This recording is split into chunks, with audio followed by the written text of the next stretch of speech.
Pagkat nabibigatan, nabigyan ko kayo ng kapahingan. Amen?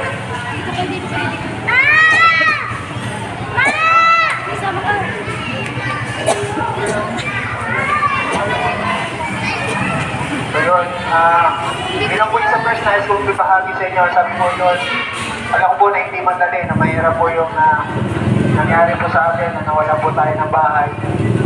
Nawala po yung lahat ng ating diba? Hirap po yun. Kaya po sabi ng Panginoon at naintindihan po ng Panginoon yung ating po mga pinagdadaanan. Amen? So nais ko po manalangin at gusto ko po sabihin sa inyo na mahal na mahal po kayo ng Panginoon. Sabi rin po sa Mateo sa isa, alam niyo po ba yung mga ibon?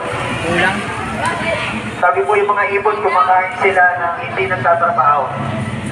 Amen? Pinapakain po sila ng Diyos. Pero sabi po ng Panginoon, hindi tayo na mahalaga kaysa sa mga ibon. Amen? Bagamat na meron po nangyari sa atin